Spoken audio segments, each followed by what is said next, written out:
give us a little update, see what you have to say, and give us some information, if you will, on the upcoming meeting in November. Absolutely. Our next governing board conference will be held in Austin on November 20th and 21st, and we'll soon be sending out some information on that. But as you know, part of that conference focuses on both specific training for community college trustees and university regents, and that's essentially a day of the conference.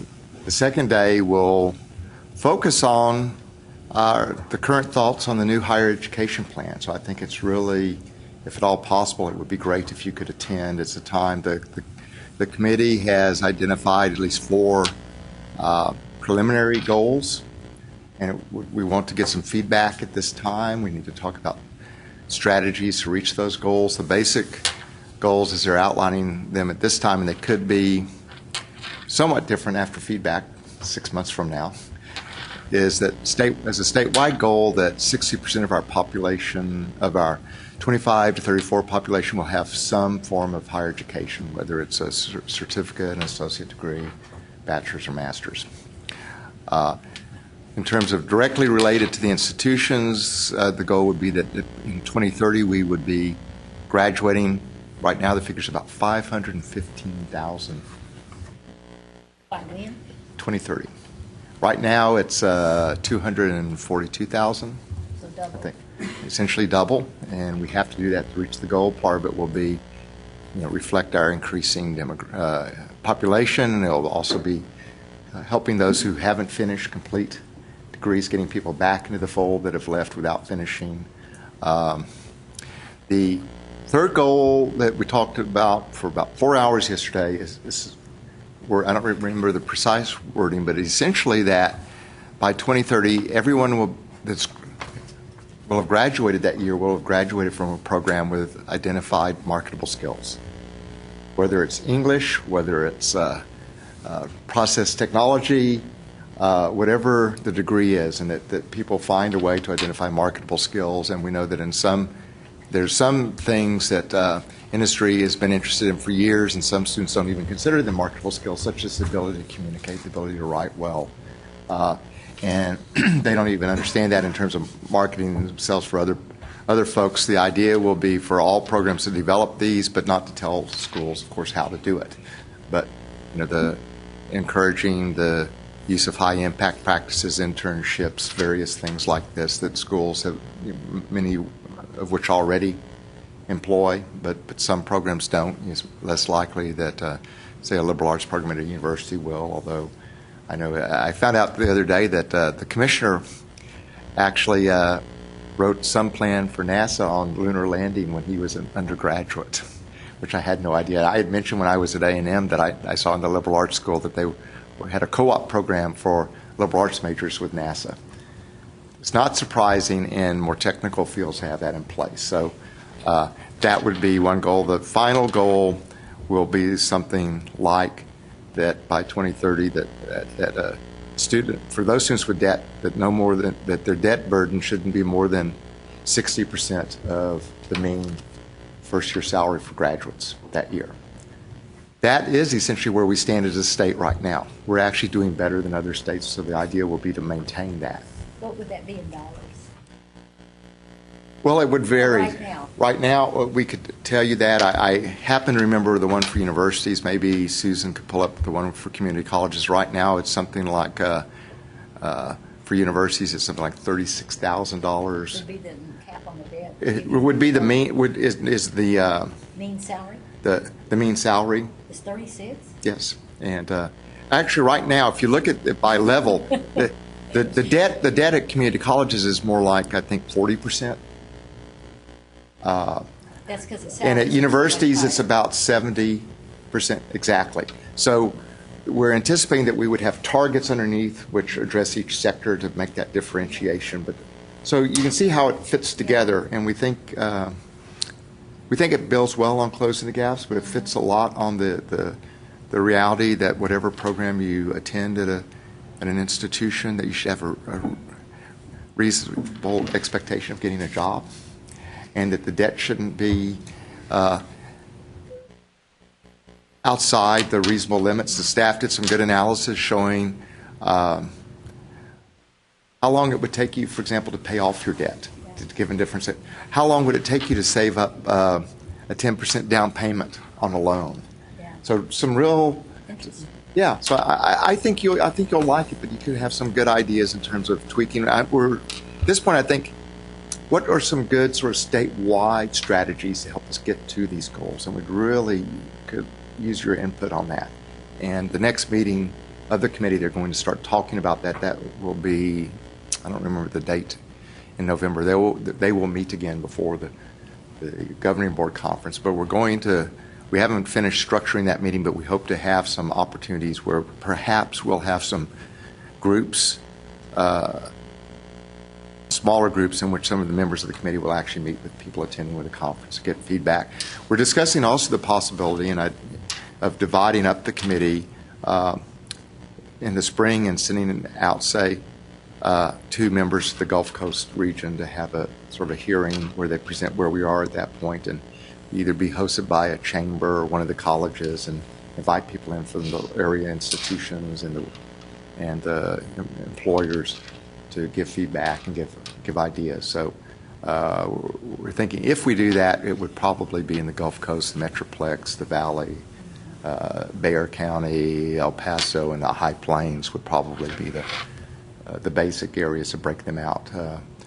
And if you have some idea in terms of how to maybe do that better or more efficiently, I would welcome that, because we want to make sure people hear about this. But we've had some really good discussions. We haven't decided on who, but we are going to invite at least a few of the same speakers that the committee's heard from over the last 5 months.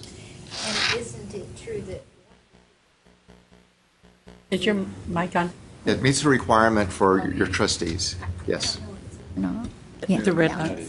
Yes. We work with the association on that and get their help in putting that together.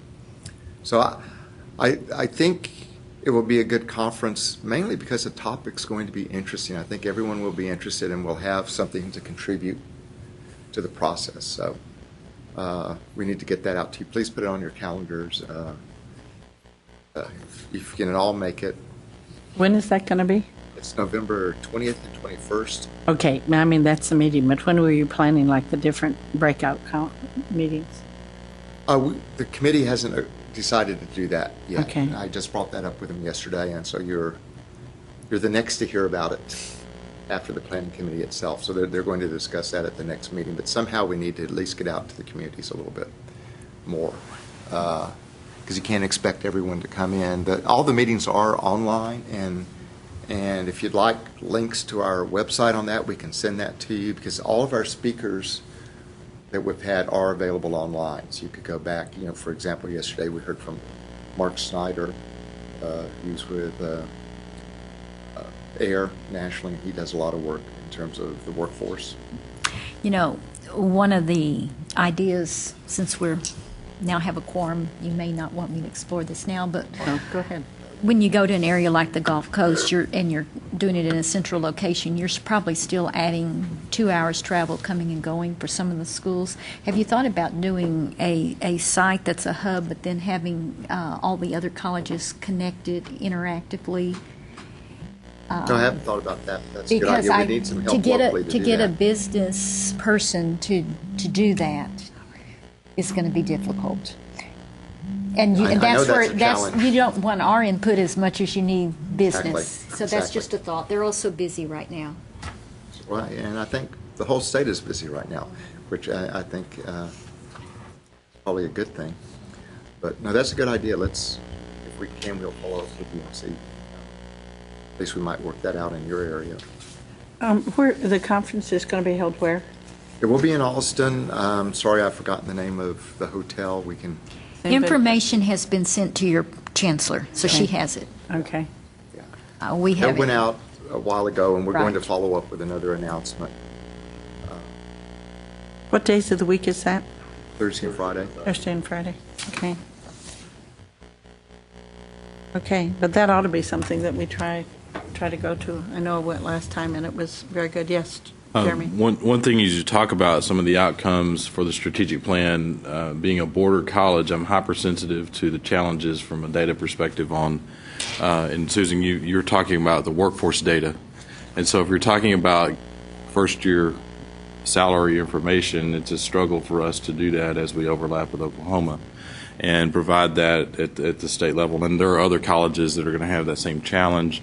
And universities, some may have that challenge more than. Well, the University of Texas has that challenge. Our match rate's about 56%, which is much lower than the rest of the state. Now, one thing is, I mean, this is not intended as a gotcha. You know, I mean, our committee brought up the fact, well, some people may go to work in Qatar. Well, that's true. We know that. But the reality is, for most of our students, they will be in Texas, and we're trying to get at that debt burden for them. You know, if you were to look at UT Austin, they probably have a fair number of investment bankers coming out of their class, and those $800,000 salaries are going to really do more to distort the data than to make it real. But we are aware of that. The intent is not to we already provide data for every individual school online, but the intent for this is to really look at it in the aggregate by the state, not to target schools that are falling short. You know, the part of the discussion with that particular goal is there's several things that interplay.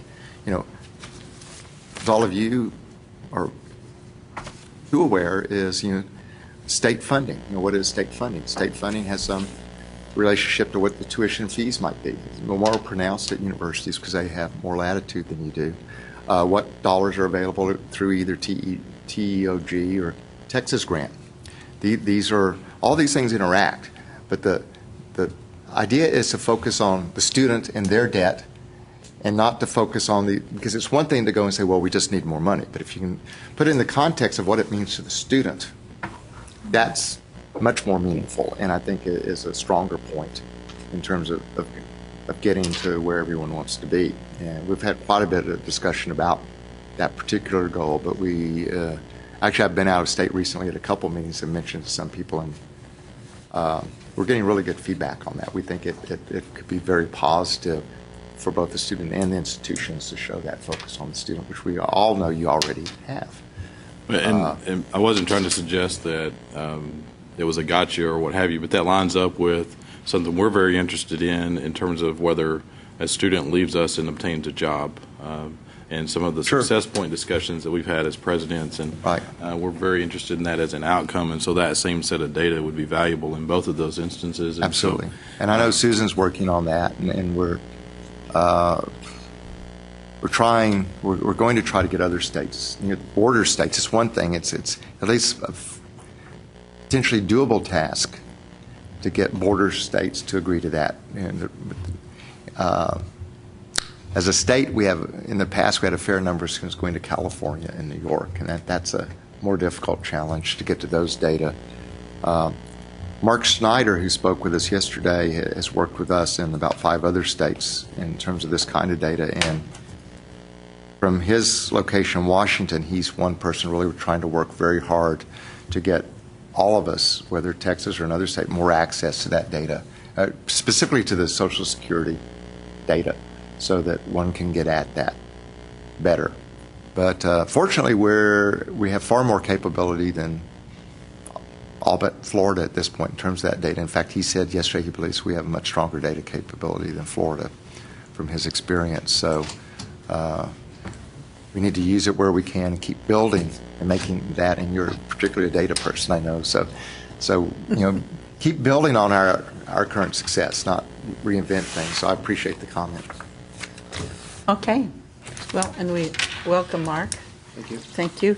Let's go ahead and take care of approving the agenda. I think you all have it there, and you've also been emailed it previously. Do I have a motion to approve the minutes?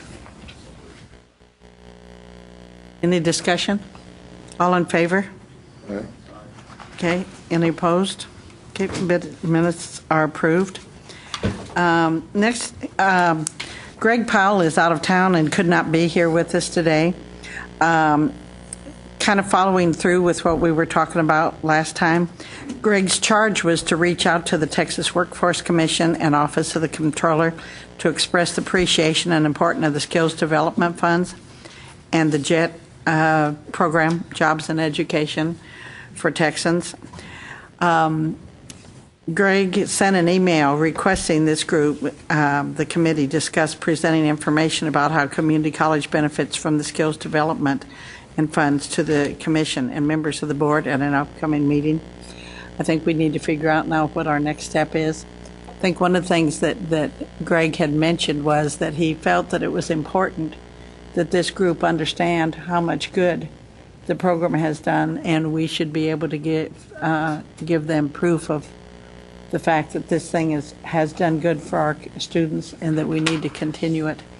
Does anybody have any comments on that? Or So I could add one thing. I just came from a meeting in which the Workforce Commission, TEA, and the Coordinating Board are talking about some things where we need to work more in terms of public-private partnerships and some other things. And one key element to that the Commissioner wanted on the table was, in fact, equipment. So between the JET Fund and whatever success they may have, and I know there's going to be a committee, which Ray Garcia will be attending that meeting, among others, to talk about the feasibility of that. So I just wanted to add that everybody understands this is a real key problem for everyone. you know, one of the things too, let's see, George, you were talking about Larry Taylor. Larry Taylor has mentioned that he thinks that especially those coming back to the legislature are more aware of the need for training and job training as a stronger educational thing than what they've usually been interested in the past. And I know we're seeing it at San Jac. So I think building a better relationship with workforce makes a lot of sense. The relationships are pretty strong. I think the important thing is to be able to thank those and As a matter of fact, on the way up, I was having a conversation, Bluetooth handless device, with one of my vice presidents about this very issue and how important it is right now with the billions of investment coming to the coastal bend right now. And you know, we've just realized a $1.4 million skills development grant for Chicago Bridge and Iron to come in and for one of the expansions of one of the petrochemical companies down there. And that's just one of the expansions. That's not even the new. So there's the talk was, and the conversation was something on the order of me asking my vice president to pull together a meeting with Chairman Alcantar and Hope Andrade to come down and meet with our plant managers and so forth to really clarify and the aspects of the skills development grants specifically, and to really enforce or well, again, clarify the information to the industrial leaders. A lot of them that have been around for a while haven't been accessing these dollars or these opportunities, shall we say. And so it is very, very important to us to do that. Now, I've been other places around the state where colleges say, well, you don't really garner that much. It's a break-even deal. It's a lot of costs and effort and so forth. But I'll tell you, it's part of our mission. It's what we do, and we have gained tremendously as a college by going after these grants, working with the industrial leaders, and as a result, getting far more benefit, if you know what I mean, with their interest in us as a result. So I cannot say enough about that. Anything anybody wants to do, count me in. Count Del Mar College in with the skills development grant, especially the JET grants, obviously. And yes, sir, Dr. Gardner, that's what you said is exactly right, and we need to not forget about that. But right now, we are repositioning a lot of resources with the skills development funds and the TWC in mind. You got a specific idea, David, on the next step? Do we get together? We have a meeting with them? I think this is something that probably approach on your own. I think it's much That's what we're doing. powerful. Okay. Decisions. Yeah, there will be a new controller. And So- and you suggest that we individually do it instead of this group? or if the association wanted to do it, but I think you all have your own legislators and various folks, and I think it's best to work that effort on your own. Okay.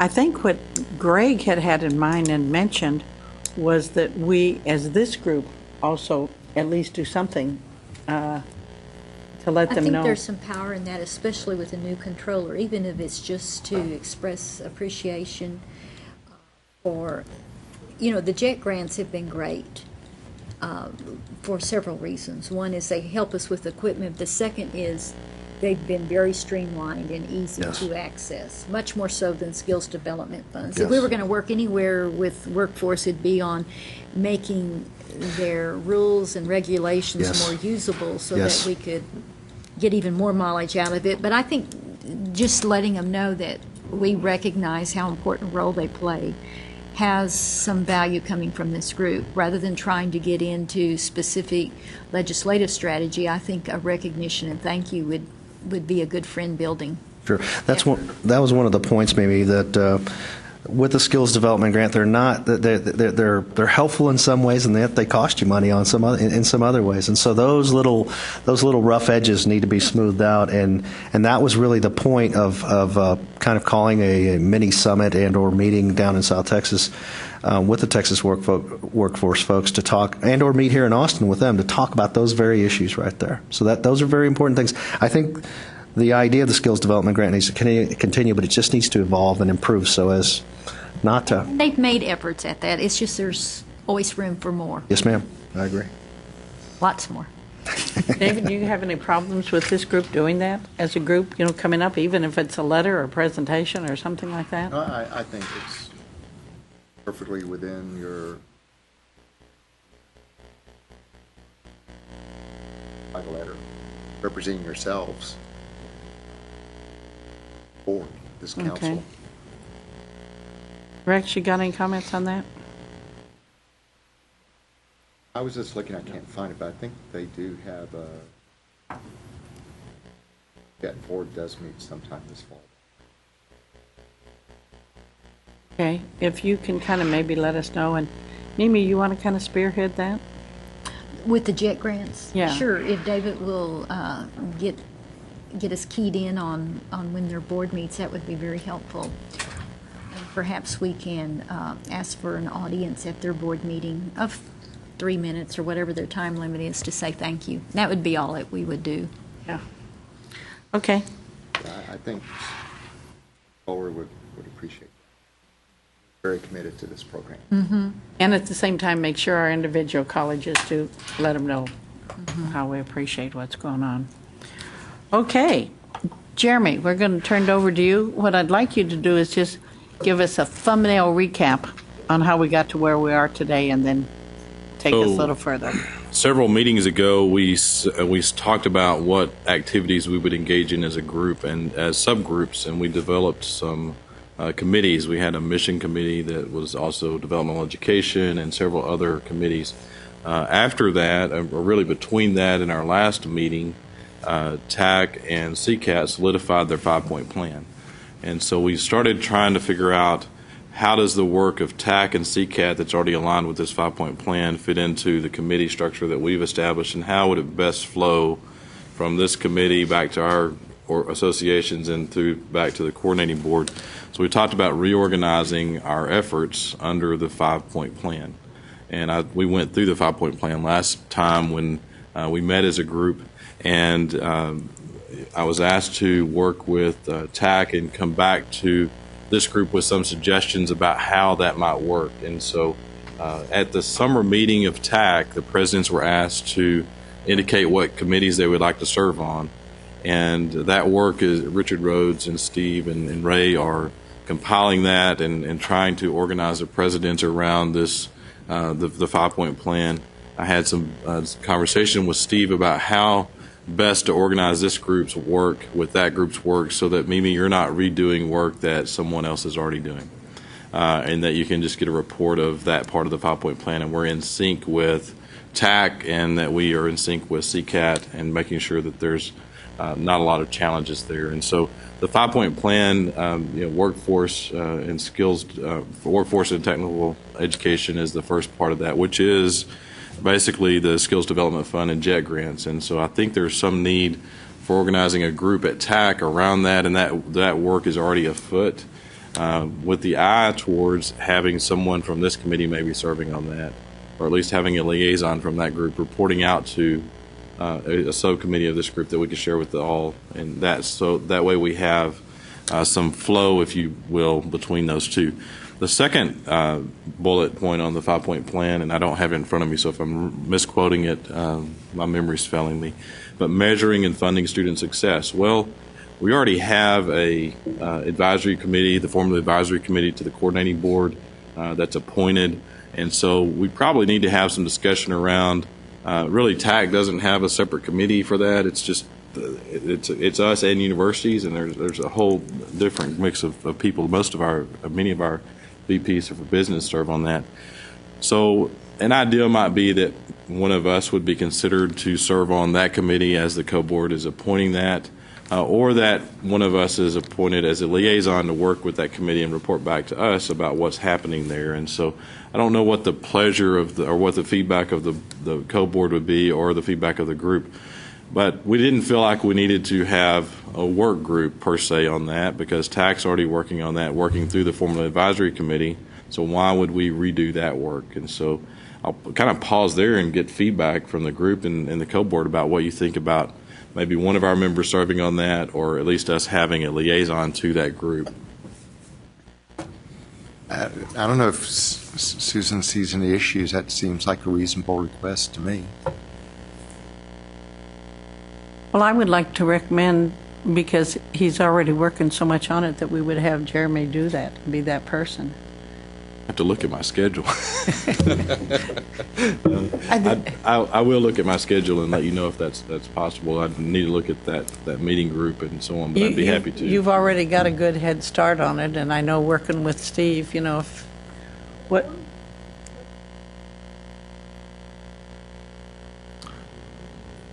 Yeah, so it's not a regular, yeah. So Mimi, you were already on that. So, I've served many years on that. so maybe we should defer to Mimi. No. What I was going to suggest is that I believe in term limits. I thought you would see this as an opportunity. But, I just received an assignment which I gladly took with the JET grant, so I'll defer, let someone else have an opportunity to shine. But the overall idea. The whole purpose is to increase the communication rather than to muddy the waters. So I would assume that that could be accomplished in several ways, and one is either by actually attending meetings when they start again as a liaison, or just having a conduit set up for getting communication back to this group on it, which may be a more efficient matter. I don't know. And as I'm thinking through the process, some of us are we're serving staggered terms, and I don't recall when my term is up, if you're talking about term limits. And so it may be that the time that meets again, that happens, that I'm out. So I'll gladly accept the responsibility of doing that until such time as maybe I'm off of this or there's some other thing. I think you've got time yet. With the work on the rearranging, logistics we of got that. a little bit longer terms, if you remember. Okay? Trying to be diplomatic. No, I'm happy to serve whatever way I can. But so we'll put that as a way to have a linkage to this group, and I think it's good to do that so that when we have change in our membership, or as the co-board's looking at members appointed, then you have a group already that can do that. The other groups, college readiness and transfer, really at the TAC level, we have a student success committee, and William Serrata is on this group. He chairs that for TAC, and in talking with Steve and Ray, there's some thought that there would be subcommittees that would come out of that, and really as we go through this legislative agenda and session, we think college readiness is going to be a really hot topic, and so there'll be a lot of activity there, and transfer would be fairly hot as well. So how do we deal with that? Well, work through those subcommittees. and either have us serve on those or be liaisons back to that. Again, William is already a member of this, so that lines those two up. And then Texans and community colleges is the last one. And we've talked about that as sort of a catch-all for other issues that we have that we feel like are important to be addressed at the state level. And so that's another group that we would formulate to be able to address and have just ties back to TAC on. And so as TAC and Richard and Ray are looking at what presidents are interested in serving on, we're going to ferret out that and create that alignment. And hopefully we can do that before we come back to this next meeting and share with you. And then with that in mind, if any of you have any particular interest in one of those committees, please share that with me or with Steve, and so that we can make sure that that we are represented there as they're formulating those. So that's the work we've done to this point on that, and I'm open to any feedback. I'm trying to make sure we just make it as simple as we can. Are there any comments or questions? Only that if I'm back on the Formula Advisory Group, I'll help you. I'll work with you on that. Okay, so are you on that group? I was. Okay. We'll find out next year. So. All right. Okay. And Steve, is there anything you might like to add to this? I mean, you're working with this daily. No, I think Jeremy covered it. I mean, I think the goal.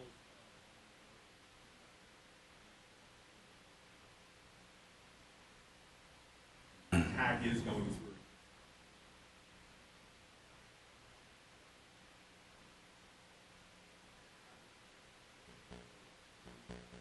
Particularly on policy.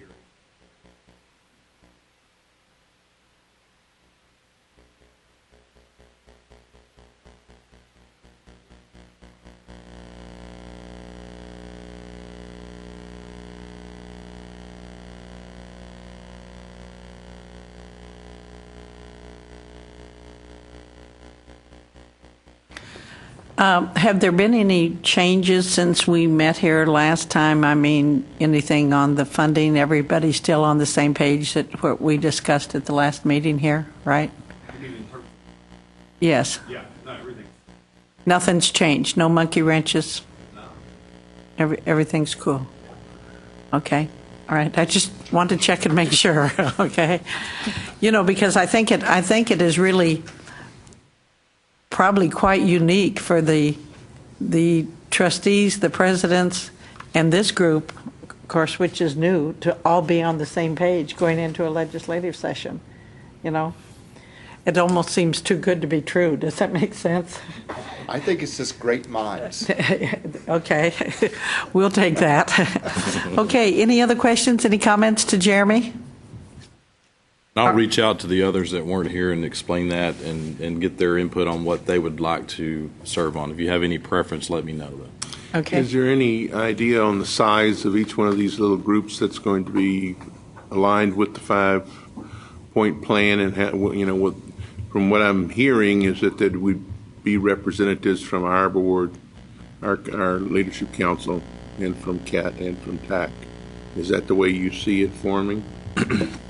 Or is there a vision yet? For the purpose of this group, and I think he's right, we really are going to have 3 active groups. The formula advisory is going to be just a liaison, work, and then the Texans and community college. The things we put there are important, but the other 3 groups are the largest. And since we have 12 members, I guess we could have 4 on each. There may be some logic to have 3 on some and 5 on the other, because, for example, college readiness is so large. There's developmental education and all the House Bill 5 and a lot of things that go along there. But that would be my thoughts about that. I'm open to further discussion about that if you have ideas. And I'm hearing also that the vision of what the charge for each one of these groups is kind of fuzzy right now and will be more firmly defined in the future. We have some definition as provided in the 5-point plan on what the major issues that we see as CCAT and TAC are, and those will become more clear to us as we move through the legislative session, and just be cognizant of those and work on those. So really it's about catching up on that, and then being able to be a voice for those issues going forward, and reaching out to other colleges or TAC or CCAT to get feedback to make sure we're all on the same page. Well, I wasn't here last meeting, and it may be a lack of knowledge on my part, but I'm not sure that I understand exactly what these individual groups are charged with doing. I understand it's communication, it's working through the legislative process, it's attacking that 5-point plan, but in what way? And the reason I ask that question is I'd like to participate in one of those, but I don't know what their charge and their roles are. I think the primary role and the role of this committee, at least as I understand it, is to provide that connection between our organizations and the co-board. And TAC is going to do the legislative action, and CCAT is going to work on that. But how do we communicate along those lines? What college readiness and what issues interface with the coordinating board? And so we could decide that it's important to focus on developmental education, and we may offer white papers or just some feedback to the co-board, but it's a liaison function. At least that's the whole function of this group as I understand it currently. It's not our function to charge the capital as this group per se. We'll work through our associations for that work. And so I know we've had some discussion about that over the last several months. And so is that where we're at with the group, or? This group, as it was formed, and correct me if I'm wrong, it isn't our job to go to the Capitol and testify, et cetera. It's our job to help work as an intermediary so that everybody's on the same page. Correct? Correct. And we'll share with the co-board where we're coming from, but we, as members of this committee, will not appear before this legislature, et cetera. But at the same time, individually, I think we can use our knowledge in working with the other groups may be involved, right? There's no restriction on that. But as this committee, we do not go and we do not testify, but we work with TAC, with CAP, and with the co-board. We talked about this sometime last time, and a comment was made, it's like the Formula Advisory Committee, this group is. But in some ways, we're really not, because the Formula Advisory Committee has the work of helping the co-board put together the formula document that will be presented, and that needs a lot of alignment with TAC. But we don't necessarily have a specific document that's statutorily required to propose, and so it's on all the issues that we feel fall into those buckets, and communicating back and forth with the coordinating board. So it's a dialogue. Well, I've taken enough time off from this committee meeting, but I'd like to talk with you afterwards, because it's fuzzy to me as if we're going to join into one of these 5-point aligned groups to do something. What is that something we're going to do? And I don't want to waste any more time here, because obviously the salt air causes us to be a little thick down there. So. Well, and I think, too, one of the things that we're doing, and David, can I get your attention just a minute? One of the purposes of this group is also to let the co-board know where we're at. And although we aren't on a regular communication basis with them, you and the commissioner are, and are sharing what's going on with us, basically, right? That's correct.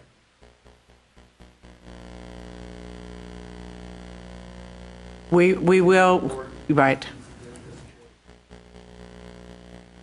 In fact, it was going to be this next meeting coming up, but that's at the same time as the annual national convention, so it'll probably have to be put off till the next time. Yeah. But I mean, that is being done as we're meeting, et cetera, anyway, right? George, I struggle with that issue. I'm a doer. I want to get things done. I'm a president of a college that does stuff, and I think that all of us, you're a board member, you want to, a businessman, you want to get things done. And so I've talked with others about that issue, and where I came to on that is this is an advisory. We're providing an advisory function, a communication function, and that's really our work. And sometimes that work is fuzzy, as you said, but it's important as we build relationships. So that's really how I've come to understand the role and the importance of engaging in this group. So That just created a whole lot more questions, so I'll wait. that's good. Okay. And I think with that, we're going to move on Okay. and ask Susan Brown to come discuss with us success points and formula funding recommendations, et cetera. Address that issue. And we have paper here at our desk also covering this. Good morning, Susan. Good morning. How is it? How are everybody? I'm going to go back real quick. Jeremy, I looked up online, and for the FY 2012 graduates from Grayson, there were 37 students we didn't find in Texas, either in higher ed or employed or both or whatever. So as far as looking out of state for the those that go out of state, I mean, it's still something we're going to pursue, but it's not a huge number for y'all.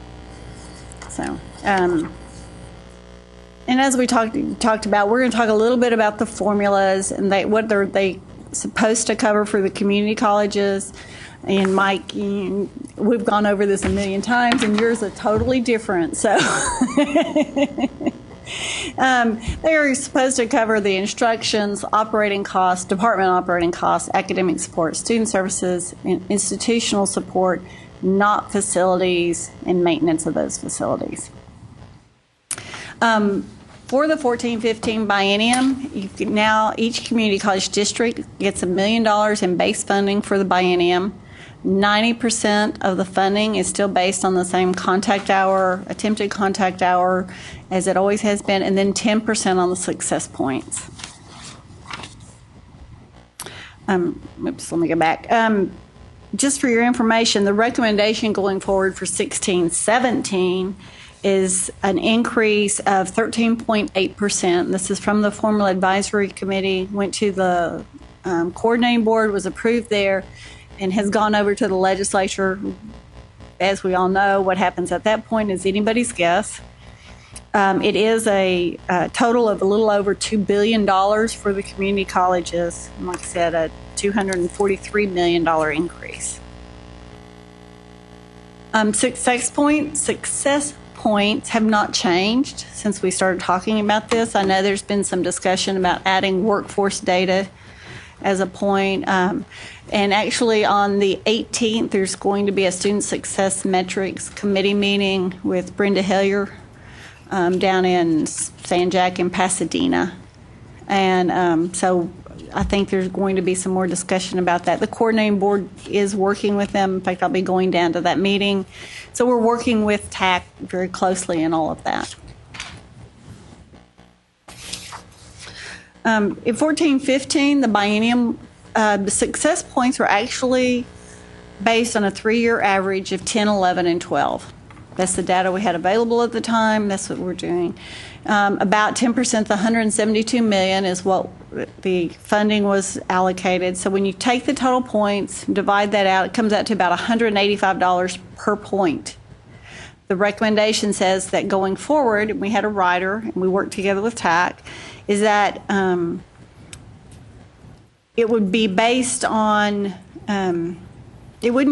students wouldn't fall off the cliff, or institutions wouldn't fall off the cliff if they didn't do their success points. So the decision was made, and everybody agreed, is that we would have $185 per point. So if your points go up, your dollars go up. If your points go down, it goes down by the $185 per point. So it does float, and it's based on how well you're doing, so that you basically are compared against yourself. You're not compared to everybody else. So, and this year the points will be for 12, 13, and 14. Those will be the 3-year average. Now, the introduced bill will have 11, 12, and 13 points because we don't have 14 yet. And we have to submit the data for the introduced bill in November 1 to the LBB. So the introduced bill will not include the FY14. The March, when we do a March update that goes to the LBB every year or every biennium, that will include the FY14 data. Susan, may I ask a question? Certainly. We've discussed this at at our board meetings, and has any attention been paid to the fact that in using an overall number of success points to calculate that 185 statewide, Right? the impact it has the large institutions versus the small institutions? Because the smaller institution is not going to have as many success points as the large institution, although on a percentage basis they may be doing a better job. And that was taken into account through the formula committee and the tax success point committee. And basically, every single point is worth the same amount. So if Galveston's points increase by 100, you would get that amount time 100 times the 185. If a large institution increases by 100, they get the exact same amount of money. And I understand that. Okay. But and if I stumble on this, please forgive me. If my percentage of success points over my cohorts is such that I'm doing a 95% job, and yet Lone Star College's success rate is at 80%. But because of the number of students, they get a larger portion of that $172 million based upon less performance than us. Has that been taken into consideration at all? And it has, and that's why we went to each point being worth a set amount. Because instead of being a proportion of the 172, the dollars is, if everybody increased, the more money will go into success points, so that everybody gets up. So that is not, the 172 million is not a fixed number. No, it is not a fixed that number. answers my question. Thank you. Okay. I think if I could weigh in, the point that really makes it work is the fact that you're looking at your own record going forward. I'm not competing against you. You're not competing against me. I'm competing against my past. Correct. And that's the answer of the fact that that is not a finite pool. Makes that doable. Makes sense. Makes yes. it doable. And we kept trying to figure out a way to do it without having a finite pool, but Otherwise, you we might couldn't get there. It's just a redistribution model like we Right. currently have. Right, otherwise. and that was not the intent. It is strictly you are going to be competing against yourself, period. It almost seems like the perfect plan since it isn't finite number, Right. you know?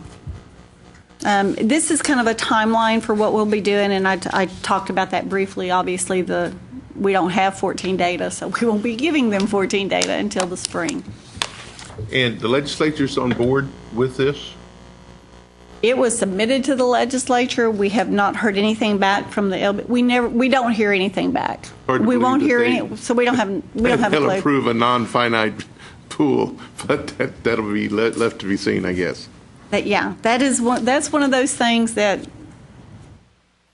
they are always pretty silent on this until you get the introduced bill, and then we'll see what happens, because there's no telling. On that point, I think it's pretty reasonable to expect that they would buy into it. We haven't doubled the number of success points in our colleges over this class, so that dollar figure is not in fact doubling. So it's not going to create this huge burden to the state for consideration. That's a reasonable increase, and that's what I tell my board is that it's. We have a reasonable expectation that this will be funded at that rate, and I think that's a legitimate feeling. And so, had we seen a doubling or tripling of success points over the last 2 years, we may have a different conversation. But had we seen that, our students would be so much better off, wouldn't they? And I was just looking to see because we did some projections to see what that would be, and I can't find them right offhand. So, like I said, it is a comparison. It will be based on the dollars increase. You go up. If you decrease your points, you will go down. I mean, that's... And along that line, we're going to talk about transfers. Institutions, the good news for Jeremy and Greg Williams and some of the others are that we do now have a method in place for those that are using the National Student Clearinghouse to get, so the institutions can submit that data. We've got it We had a little glitch when we broadened it up. We had some technical glitches. We've gotten those fixed now. So we do expect to have everybody be able to submit their National Student Clearinghouse data in time for the November submission, so that we can get that data in, and those transfer students will be included for the November submission to the LBB. So that's the good news, is I think we have that figured out. We have also been working with, and this was a request from TAC, we've been working with some of the IR people at TAC to make sure that individual institutions can replicate their numbers, so that if, as presidents or trustees, you want to say, well, how many number, what is the number and where are these students coming from and all that kind of stuff. We did a very technical document that we sent out to 2 or 3 different institutions and worked with them to make sure it was clear how we got the numbers, what we pulled from, and all of that. And there are times when you don't know what another institution submitted, so we now have a file that says, here's how many numbers your data show, but that student had already earned the first college level course before they came to your institution. You would not have necessarily known that the way the data is captured. And so we have that out for everybody. So far, we've had 3 institutions that have used the methodology and worked with us, and they have all matched down to the exact number. So we think we were pretty good on that one, and we will gladly, anybody who wants to do that, we will be glad to send them the information. So we were very happy to see that. Are there any questions about this?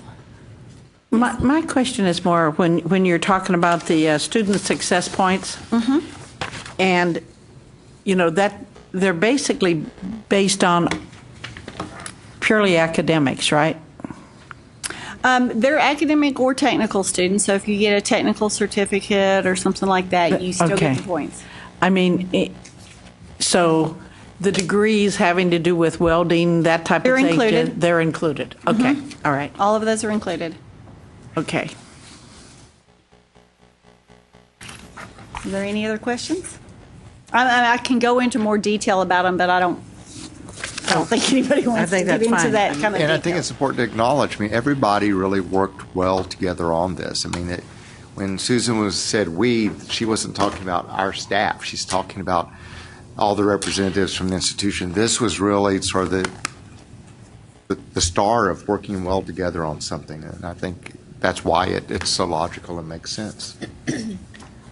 Well, and I think certainly the points that you're competing against yourself, Sanjak isn't competing against Lone Star, et cetera. That made so much sense, and I think. Oh yeah, it came out very well. Like I said, and we're continuing. I know the Success Point group, metric group, is looking at different ways of talking about ABE and talking about how to include that workforce data and that sort of thing. But it's up for discussion. Okay, All right, thank you. okay, that's it?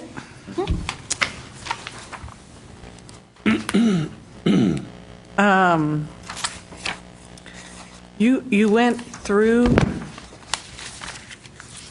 up to college readiness methodology. We had that on ours. Gary, was somebody going to cover that? Is that just for? In case you wanted to get into more detail, Okay. I had those slides in there that. Okay. I didn't think. I was expecting you were doing more presentation on this, okay? This was strictly wanted to get into the detail. Okay. Well, very good. Well, the door is open. That means lunch is ready.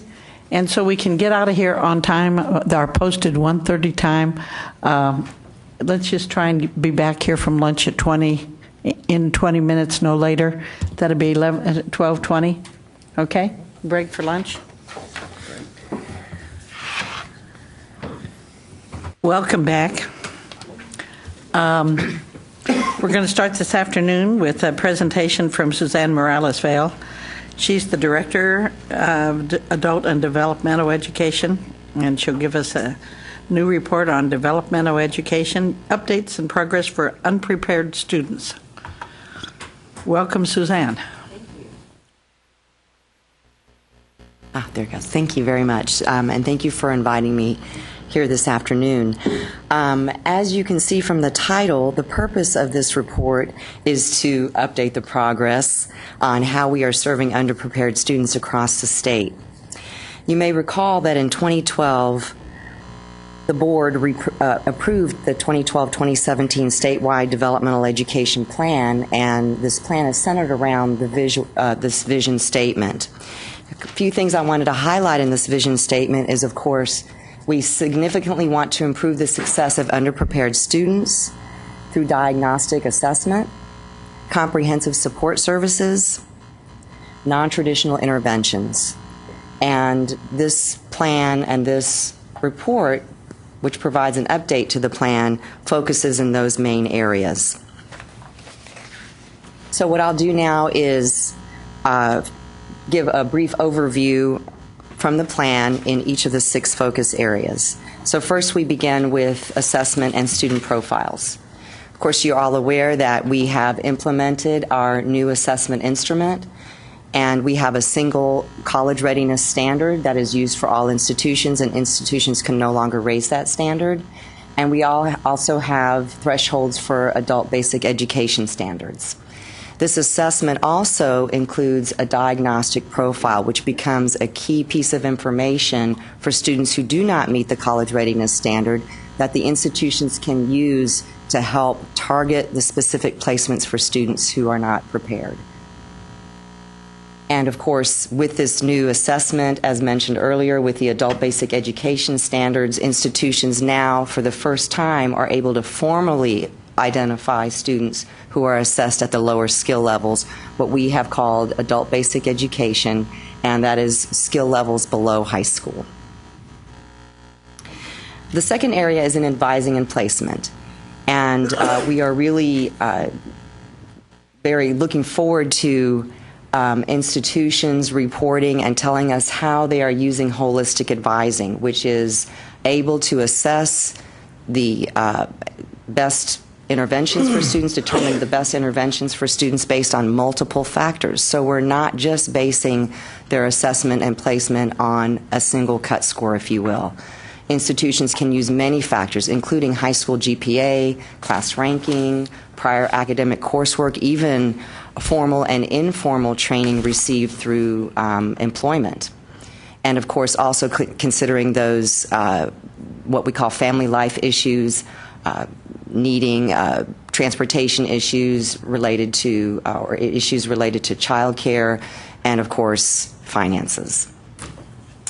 We also require that institutions conduct a pre-assessment activity with all the students who will be taking the TSI, and so students are informed ahead of time of the importance of the test and given practice opportunity for going through the various areas of the test, reading, writing, and math, and also, having feedback on the test questions as they go through them, and then being able to find out information of all the resources available on campus, and also being told of the various new options available that are what we call non-traditional options that will accelerate the students. So we want the students to know if you don't meet the college readiness standard, you're not necessarily relegated to 2 and 3 semesters of developmental ed coursework. We now have multiple options that will get you through. You will still be clearly prepared. The rigor is not affected, but we will get you through quicker by focusing on those areas as demonstrated through the diagnostic profile where you need more help, the areas of weakness. So we continue to build on your strengths, but we will target your intervention that addresses your areas of weakness. And if we communicate that to students ahead of time, we think that many of those students will then come and avail themselves of those opportunities. Suzanne, pardon me, how is this getting communicated to the institutions, and then what is the follow-up to assure that each institution is putting these in place? Yes, we've been conducting a series of webinars and regional meetings since actually even in developing the plan, but once the plan was adopted by the board, to let the field know exactly what was adopted, what the expectations are, and then the way we follow up is through our annual Developmental Education Program Survey, also known as the DEPS. So annually, institutions report on how they are doing, how they're employing these. We also have a number of institutions that are participating in various grant programs, either the Accelerate Texas or the S3 grants. And so we also go to their institutions and we can see for ourselves how they're employing these pre-assessment activities. And we're also working with a couple of other groups. Quirium is one example. They have provided a free pre-assessment activity available to institutions. We've vetted it. It's a wonderful resource that they can choose to use free of charge. And of course, the way that they make their money is they also provide additional pay for services support that an institution can opt into if they would like. But the actual pre-assessment is very high quality, so we've been getting that information out as well as institutions. Some of them may not necessarily have the capacity to develop these on their own, but they certainly have other resources available to them free of charge that they can adopt. And there's always got to be a stick with the carrot. What happens if they don't do these things? How does it impact the various institutions? Well, first, we're implementing through phases. So we've been telling them, here are all of the requirements. We expect you to have pre-assessment activities. We expect you to employ holistic advising models. And we had a lot of things happen at once. We had the new TSI assessment that launched in fall 2013. And so as institutions begin to develop these models and employ these models and use these models with their students, we are following through with them through the grantees and also through in fact, we're going to be holding a webinar next week where we're going to be getting in touch with the institutions, finding out addressing their questions that have been sent to us, finding out where there's still gaps in information and how we can help them and provide the appropriate resources. We have rules that we have put in place that also clarify what is expected. So the pre-assessment activity and the holistic advising are in rule. And so, of course, we've been informing institutions that we do expect compliance with the rules. And we also, at the same time, though, let them know we will give you any help, information, and resources so that you can effectively employ these requirements. So at the current time, there's no stick.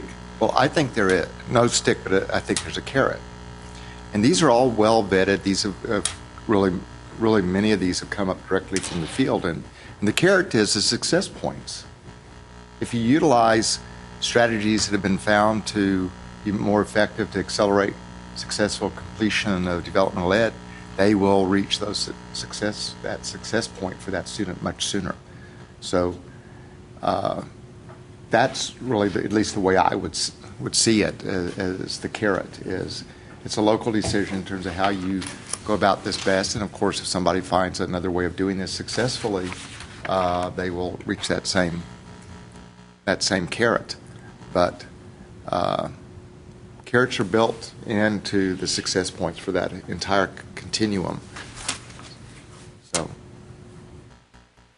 Exactly, and really I think our philosophy is we assume if an institution isn't aware of something or isn't employing something, then it's because we need to provide more resources. We need to reach out to them and give them help because we know their intentions are always good because they want to see their students succeed just as much as everyone does. And of course for the institution, the responses on the DEP survey are available, and if you wanted to look at those in terms of what the institution's actually doing and compare to these, then you could yourself look and see is there something that maybe we're overlooking or that we should be employing. And so I think it's best for the institution to have the ability to evaluate that. Thank you. Sure. As a practical thing, how is it you let the different colleges know about this type of a program? You email them, you pick up the phone, you call them, you have particular contact people? How do you Yes. For example, I don't have the list in front of me, so I'm going to have to work from my memory, but we have probably about 15 different groups or listservs, if you will, that we contact for every bit of information, every change. Webinar information is a key source of information. We always record our webinars and make them available within a day or two on our website.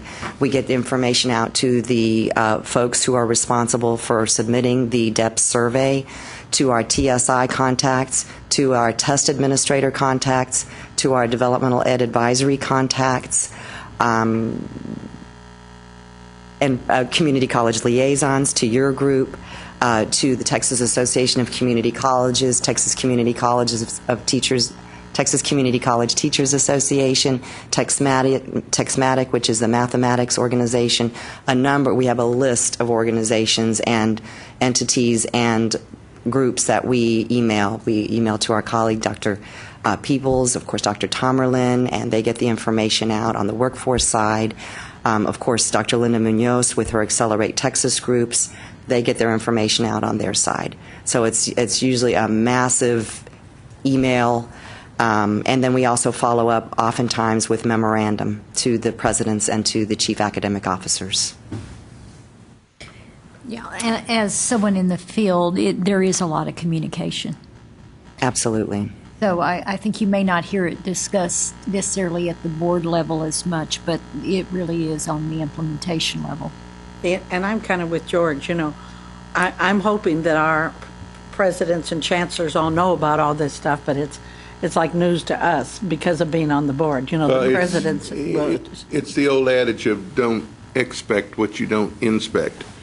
And I'm going to ask some questions as a result of this, but it sounds like you're providing lots of support, lots of encouragement, lots of tools, lots of staff support for being able to develop this. This has been one of our primary focuses at Galveston College. Yes. To improve our advising and improve our student success. In fact, we changed it from the counseling center to the student success center. And so I know that they're probably doing this, but first I've heard of it, and it's one of those things that hasn't filtered up to our board that I'd like to see these kind of things filter up. So thank you for this. Sure, absolutely. So continuing on, accelerated instructional strategies. These are the main strategies that we have been working with the field to employ, because we know these are the strategies that have shown not only statewide but nationally to show the most promise. The integrated reading and writing, we've been going through a concerted effort, a 2-year professional development program where we provide on a regional basis professional development workshops and institutes. We provide it free of charge. Of course, we ask that the institutions get their folks there to the event. Most of those are recorded. They're available on our website as well, because we know some institutions may not be able to send everyone that they want to face-to-face. Of course, we've been talking about the non-course competency-based options, and those have been available since 2012. And we continue to work with institutions as they improve those.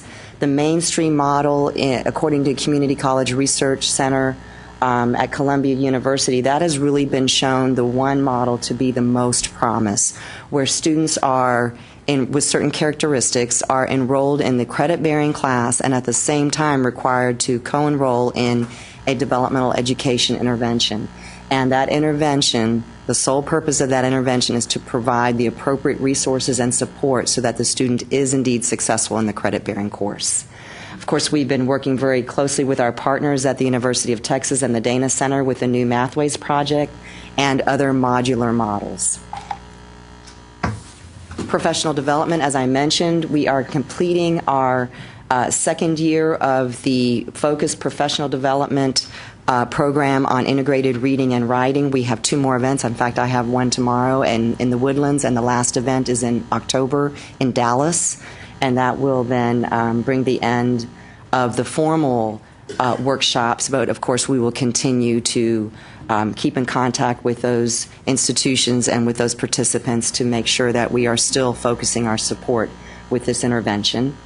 We recently had an advisor training, and I believe we had over 200 advisors participate in that, and that happened July 14th here in Austin.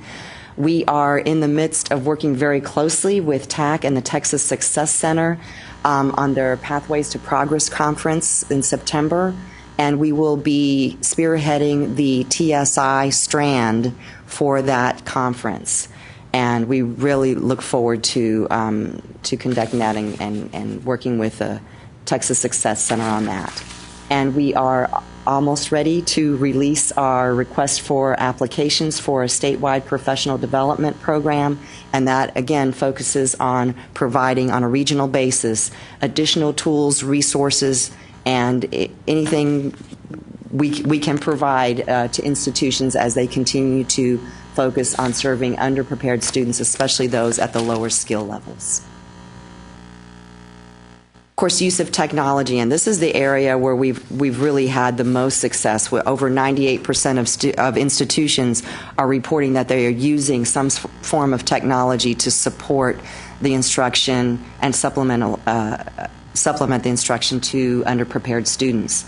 Oftentimes, that is delivered through modular interventions. We also have the early alert, early warning systems. Many institutions are employing those, and those are very effective, especially in improving communication with students. And I want to say new, it's not really that new, but we have an example of Austin Community Colleges working with Civitas Learning in how to use data analytics, in other words, how to use data points that institutions are gathering about students to help predict and to help create student profiles to help predict their success with various interventions that are available. So we're really looking forward to the outcomes of those interventions. And finally, the sixth area is, of course, alignment with adult education. Our star in this is the Accelerate Texas program that continues to work very closely with the Texas Workforce Commission and the Adult Education and Literacy federally funded programs in moving students from the AEL, the Adult Education and Literacy programs, through and to post-secondary opportunities and completions in post-secondary. And of course, we're also collaborating very closely with the Workforce Commission and TWIC in order to implement those models. The report also mentions a few challenges and opportunities. The first area of challenge is with our new assessment.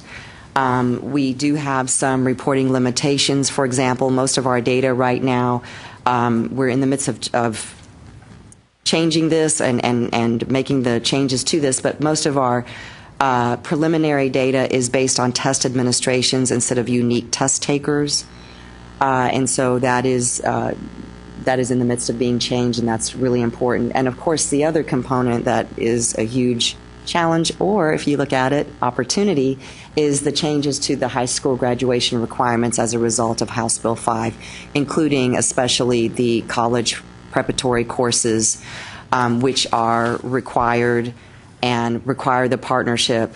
Part of that college prep course requires a partnership with institutions of higher ed and local school districts in developing and employing those college prep courses. And I believe those are being implemented this fall. And so we're really looking forward to seeing how those affect exemptions and the preparation of students before they even come to the doors of higher ed post-secondary. The report ends with two main recommendations. Of course, the first one is to continue the support of scaling these accelerated models that are non-traditional. And the second recommendation focuses on our work with providing additional resources and better resources for underprepared students, especially at the lower skill levels, and that is to work with our partners to identify and build a statewide online referral system. Many times, especially some of the students who are assessed at the very low skill levels, there are other agencies or other entities within the community, both on campus and off campus, that may be better able to serve students at some of the skill levels that we're talking about.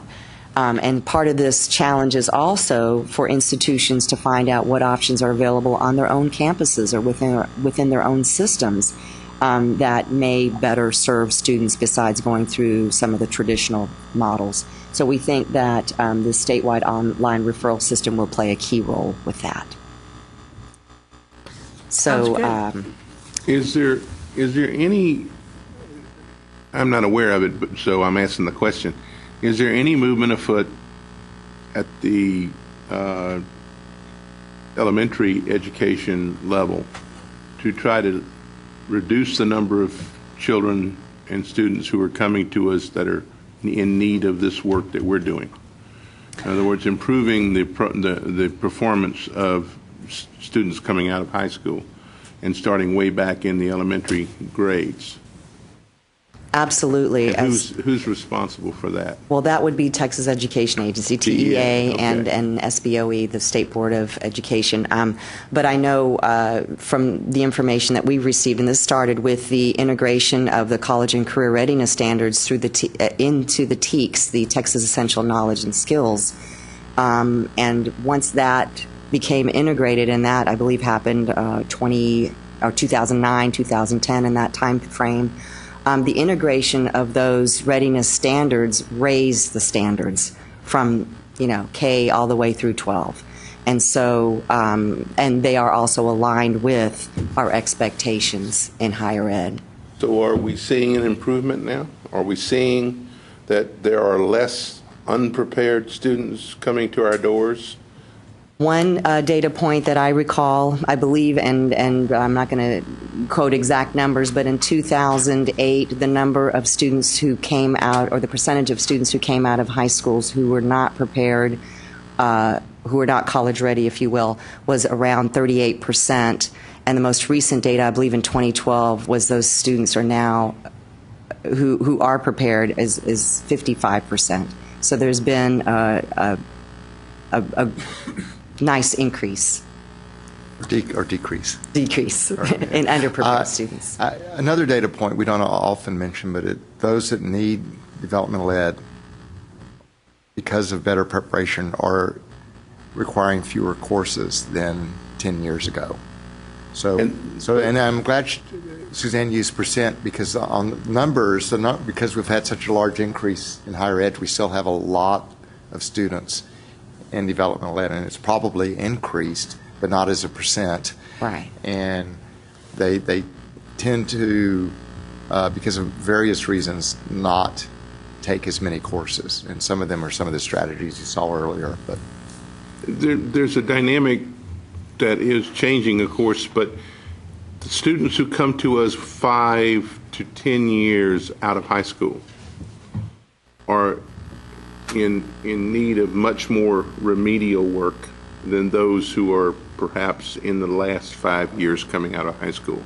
Are you looking at the differences there and trying to determine what to do with those students, or and how better to support those? Because obviously they're going to, many of those are the ones that we saw having those very, very low performance numbers after 2 and 3 years of remedial education and attempts to get them to college readiness and not being successful. As far as I understand, the research actually seems to suggest that those students, the ones who have been out of high school 5, 10, 15 years, actually benefit the most from the non-traditional models. And the key is because their intervention is targeted and contextualized. So they're not just learning every basic math skill. They're learning the basic math skills that have direct application to their programs of study. And everything about adult learning says if you make it applicable and if you make it interesting, and the adult knows that he or she will use this information directly related to his or her field of study, his or her occupation, that student will learn the information and will be able to apply it effectively. in the past, the commissioner frequently used a hypothetical example of a 30-year-old woman who perhaps had been valedictorian in her class. She returns when she's 30, and she may need a few hours of help in terms of the mathematics. And the way things are working now, that is more likely to be what happens rather than enrolling in a 15-week course. So there's much more flexibility on the part of institutions now than there used to be, and I think the developmental ed community actually noted that themselves. It's a very active community, and I think they found a number of ways to address it. But in general, a significant part of the students entering developmental ed are return students who are older, and compared to those coming directly from high school. That's still true, isn't it? Yes, yes. And of course, that varies by institution also, but yes.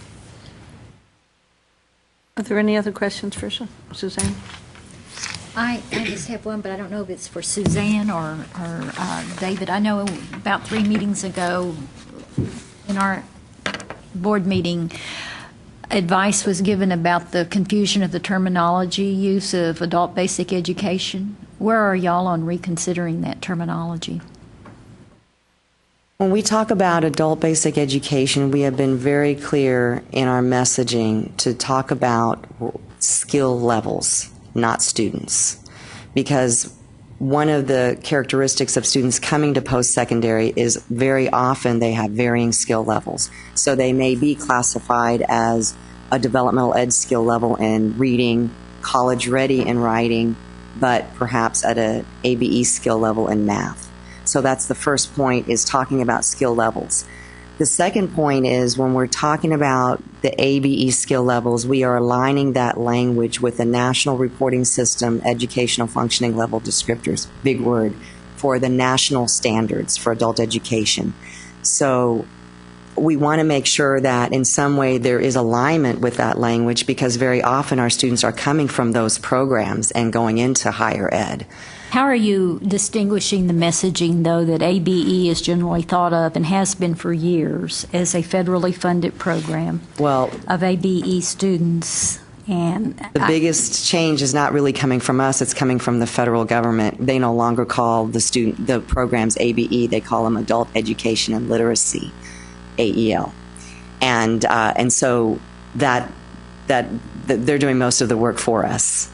And as institutions who are grant recipients and who administer those programs, they're on the forefront. They know the change of language.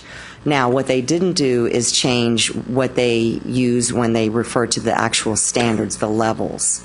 So you have adult basic education and you have adult secondary education, which differentiates between below high school and then high school skill levels that we call we are in the developmental. forefront. We do have a grant-funded program, and it is confusing. One other thing, though, that Else to say. Our role is to give advice. We gave it several meetings ago. I was just wondering if anything had been done with the advice. Well, there has, and part of that discussion, as I recall, was a little different than what we're talking about now. It was in terms of some of the presentations made by staff and some of the interpretations by IR people, in particular on campuses, that when you take the 20 questions initially? The first 20 questions, you may be referred to a test module for adult basic ed.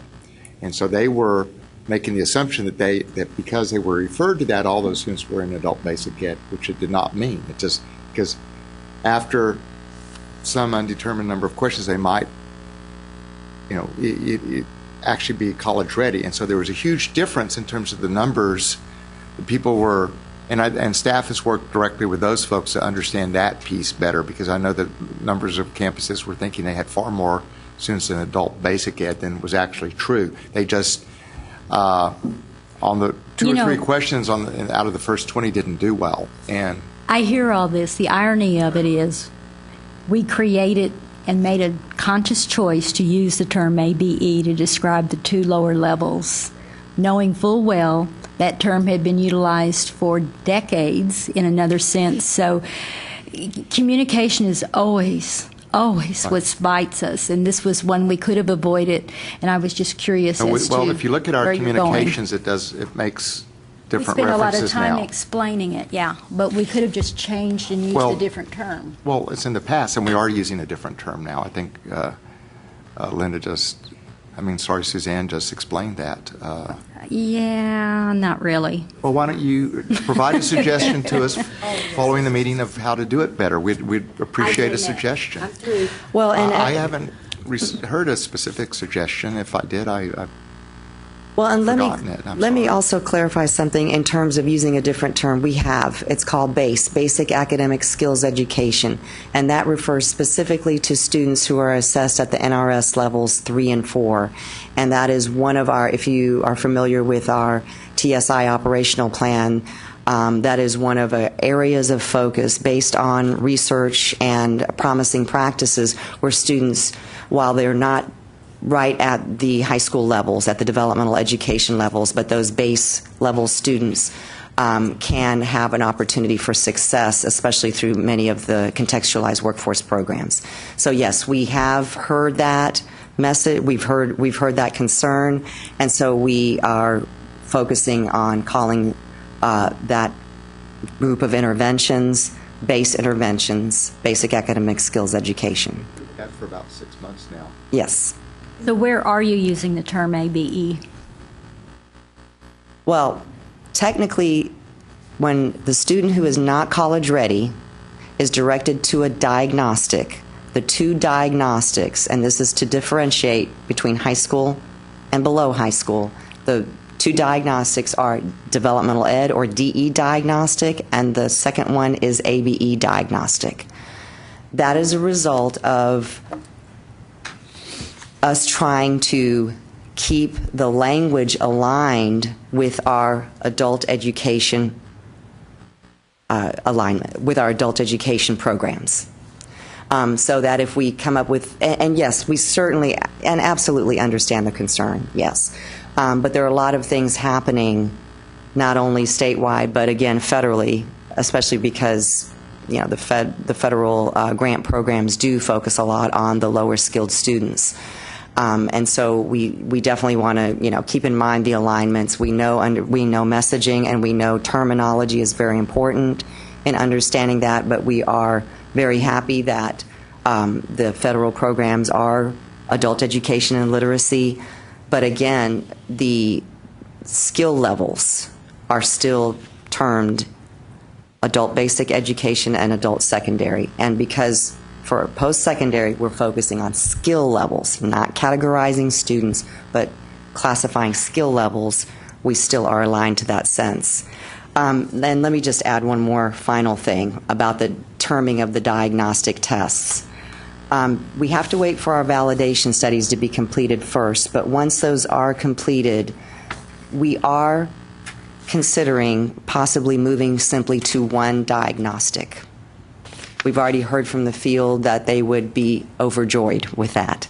Now, of course, that will involve a lot of working very closely with the College Board and the test administration. If that becomes something that we really can consider a possibility, we would absolutely call the diagnostic test diagnostic. And so hopefully, we're heading in that direction. That piece. It would be easy actually to change the name of that test to which students are referred without having to redesign an entire test as well, and that's probably the first step. And that's why I had asked in terms of our staff presentations that they not even include that reference point, because it led to the confusion, and understandably so. Now, you will hear ABE referred to by, so for example, in some hearings recently, we've heard legislators specifically ask that, and you'll hear some of that discussion from the Texas Workforce Commission, and because they have specifically been assigned what was called ABE. So there's some work to be done, clearly, but I do want to say we have listened to you and we have been trying. We may not have been totally successful, but we haven't ignored it. Linda, did you have a comment? I thought I saw you raise your hand earlier.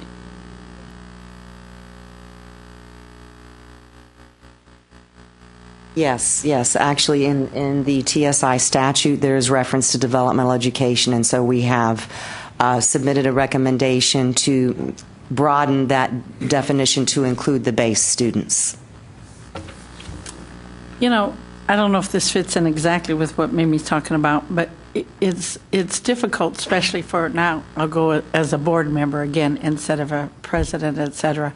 You know, to me, adult basic education said, you know, that means like maybe the kids that are getting out of high school, not what it actually meant.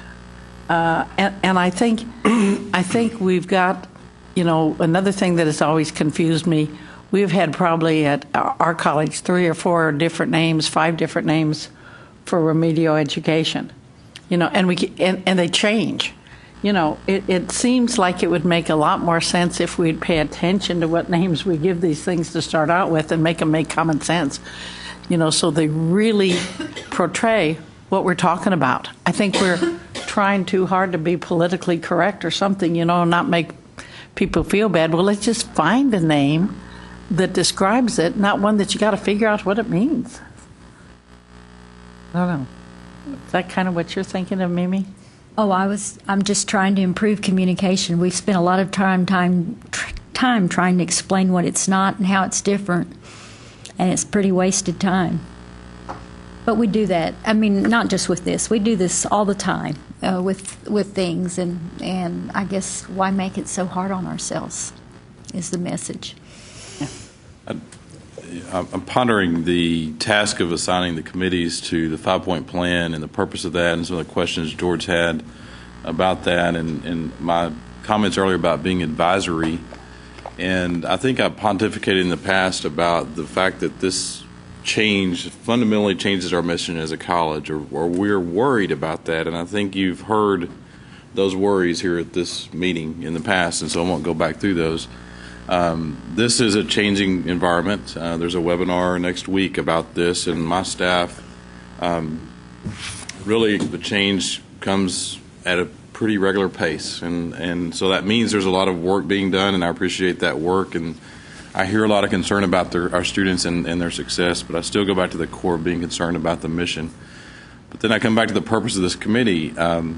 What questions do you have of us as it relates to TSI, and how could we best help you?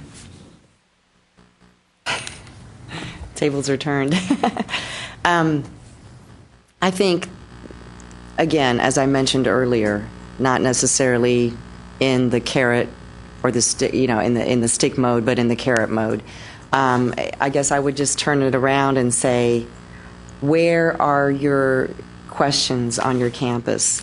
Letting us know that, and giving us the information so that we can appropriately target our resources, our information, and whatever we can to help the institutions implement. And you're absolutely right, there's a lot of change going on. And it's very challenging. But I think when I listen to faculty talk, I hear in their voices, I hear from my colleagues how excited they are about the rules that now have allowed such flexibility more than ever before, where they can really focus on targeting students and getting them through quicker without changing the rigor of what is being presented and the level of preparation for the student. So I think what I would ask is, whenever we do provide webinars, and I know not everyone can be there live, but provide opportunities for your faculty, staff, and administration to view those webinars and engage, have active engagement with the information that's provided on campus, and letting, as was mentioned earlier, trying to get the information to everyone who needs it, not just certain people, because as we try to implement, we know working in the silos is no longer going to be effective, and for every intervention we have to involve the faculty, the content experts, the advisors. We have to involve student support people. We have to involve IR people in institutional research. We have to involve IT people,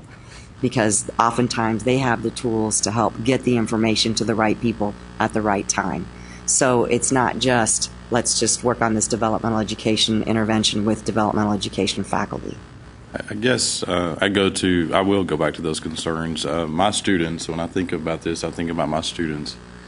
I think that my students will not go through that track, that they may seek career and tech education as a pathway. And those programs are full at my college, and they require a lot of resources, so we need all the JET and skills development grants in the world that we can get, and we need buildings and those types of things. We're getting pressure on the House Bill 5 side, and when you tell a 50-year-old that you're somewhere below developmental education, it's base or adult basic education, but basically all those words are lost on anyone but educators. Probably the board members here don't really know exactly what that is. I'm not insulting your intelligence. Just I don't know exactly those are our what they are. those are our words. And you tell a student, a 50-year-old man, you're going to do something innovative, and that's what we're told as colleges: be innovative, non-course based instruction. I fear we're not going to get funded for that work, and that it's not going to be sustainable work on our colleges, especially as a college my size. And so it's going to close the door to that pathway that I provide every day to students today. And while it's great to be diagnostic and all that, and those that do choose to go through that pathway, you're in developmental education below high school level. So is that even a fundable activity on the financial aid side? So the students that are already at risk needs to be a full-time student to survive. So they take 12 hours, and now we're going to put them in the equivalent of 15. They probably need to be in 12. And so what is that going to do to our long-term outcomes? And so those are the fears I have for my students. The fears I have for my college is being able to provide funding for the long-term future of this. And really, have we thought about that systematically at the global state level rather than the granular, can you answer 2 questions on the exam level? I don't know if that's helpful for you. I don't know if that contains a lot of misinformation, but I think that's the type of feedback that I can offer you as a president. And my staff would probably tell me how wrong I am in a lot of ways. And you may go and change that. And so, I appreciate the work. I'm trying to figure out what you need from us. So, I think at some level we need to get to the roots of what the misunderstanding still is. I mean, the reality is what this test does is tell institutions what specific help students need. We were not able to do that before. Most of these students would have been at your institutions before, but you didn't have that kind of help. So in a way, at your institution, it doesn't really matter some level that you say, well, you are below developmental ed. The reality is that they need to be told this is what you need to develop at the next level. That's a real issue here. And before, you had all these students with these similar backgrounds, and you didn't have enough information to provide them the same type of help. And if we were able to have this testing of these same students before, I think you would be likely to find that your students that you were losing were more likely to be these students that are being identified at having lower level needs. And so once there's an adjustment made and everybody sort of figures out how to get past the labels and get to, it's really a matter of what skill development do they need and how do we help that. Then I think we're likely to see an improvement as we go forward, that there will be even more success. I thought when I first saw the data that actually community colleges were probably more successful with developmental ed students than would have appeared the case before, because many of the students were not really at that level yet. Now we have a better sense for that, and you can target them better. Now beyond that, we all know that there isn't enough state funding, federal funding, to address students at this particular level. There just is not, and we all acknowledge that, and we've talked about that, and we need to do something about it. That's one reason why, at the coordinating board level, we said, well, we're going to fund what you do with these students as though they were the same students as before, the developmental ed students. And so, there had been some doubt. You may have forgotten this, but we made the decision beforehand. It could have been that these students would not have been eligible for funding at all. We said, no, we're going to put a moratorium on that because we need to sort all this out. We need time, because that's a way that funding can still go to you. It was my understanding that was extended to fall of 15. That's and correct. There's a cliff beyond that, and is that not correct? Am I the only one that There understands? was a cliff a year ago, and when we addressed it, and we extended this because we realized we still don't have an answer yet. Yes, we extend, and we still need to find an answer. So we're acknowledging that this is a real problem that we need to address, and the commissioner has brought it up in numerous meetings that I've heard, and I think that TWC is aware of it. It's one reason this last recommendation in terms of the online referral system is that nobody really knows what all the resources are at all, and there may be students that are at such a level that at a particular community college, the best approach is to refer them to another local resource, but nobody even knows what those are at this point, is my understanding. So- You get out into Jeremy's So world let and mine, me- there are no other local resources. Yeah, let me- And I know that, Let me tell you- That's why we extended this. Let me And- tell you what I just heard. In fall of 15, the resources we've been getting for a long time to handle these issues will go away unless we're innovative, creative, etc. It's a real challenge to do that and know what that work is at this point. Am I wrong about that? Is No, that I think it's an issue, and I think this is a case where I think we've all acknowledged that it's an issue, and we now need to consider various solutions that can be proposed. If we didn't think it were an issue, we wouldn't have approached this as we did with the formula, because we didn't want you to be hanging out there without that funding level. And we've discussed some things internally in terms of how to handle that. But the problem is there's still limited resources. And unless there's more really added to the table, if we're not careful, it's just going to be dividing up the same resources in more ways. And I know you don't want that to happen either.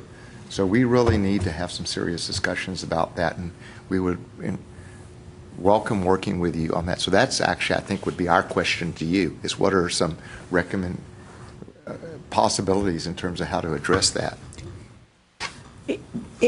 One of the things it seems we are doing with HB5 is this relationship with the ISDs, to where we're testing the students before they get out of high school so that they can take particular courses to make sure that when they get out, they can pass our exams. Is that correct? Okay. Well, And go ahead. no. Well, if with this happening, it should at least lower the number of students that aren't eligible, right? That have to have the That is the extra help. intent. That is the Intent is to intent. lower the number. And that's a national movement. These are called transition courses, college preparatory courses, a number of different ways, but to try to get students prepared before they leave high school. Which makes all the sense in the world, right? Right. Okay, so if that is at least successful to some degree, if nothing else, that will lower the number of students we're talking about, which should lower the number of dollars needed, right? What's the possibility if fall 15 comes and you still haven't found a good solution to this problem? Are you considering extending past fall 15 on the funding? I would hope we come up with a solution. Maybe that it should be handled through the formula process. I mean, in terms of discussing that, but we could have preliminary discussions before that.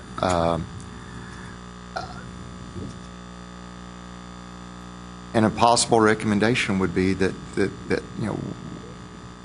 some analysis of what's been happening as we've had sort of this moratorium and what's happened, and is that really just what we should continue with? I don't know, but that doesn't really address the resource issue that you bring up. I guess I'll try to add a little clarity. Half of my students, when we initially tested with the new test, were below, they were in, what are we calling it today? ABE. They were below developmental. And so what I understood, Half, 50%? 50%, when we tested originally, we've gone back and looked, there was some revision to the test, and we're having about 30% that test are falling below developmental. But let's just use the 50% number. So in that model, if I don't do anything different than I am today, then I'm going to lose half of my funding for those students. In the future, if I do something different, innovative, and I'm successful with that, I would have the same dollars for all of those students that I have today under the current model, or would less. I'm trying to figure out how I'm going to support this activity at our college and our. Well, our right community. now, you're getting the same funding because we have the moratorium in place. So I'm worried about So- spring of 16. No, I understand that. And that's where I'm at. May I That's- make a suggestion? Yes, ma'am. I think it would be interesting to put this topic back on the agenda, but the data that I'd like for us to look at is, and maybe, I don't know if we have this yet or not, we probably do, what percentage of students are falling into the various levels? I mean, I think that would be interesting for us to look at. Absolutely, You don't have to yes. necessarily disaggregate it by institution, but at least looking Right. at it on the statewide Yes. level. We do- Because it's we do- hard. It's hard to have this conversation. I know we're out of time on the agenda, but that would be a good future one. And the lowest level is a very small percent. Very, very small. very- But aren't there It's like- two levels that are below college? 3%. Well, you have a 1 through 6 levels. Right, and I mean, what's 5 and below 6 are developmental ed. 3 and 4 are the base, which is below high school, and then 1 and 2 are the very lowest level, equivalent to roughly grades 1 to 3. Knowledge and skill The ones levels. that are who only have one more year of funding are what, the first 4 levels? Because those are all below high school? Dev ed range, it still falls in the dev ed. Yeah, the Dev Ed range is levels 5 and 6.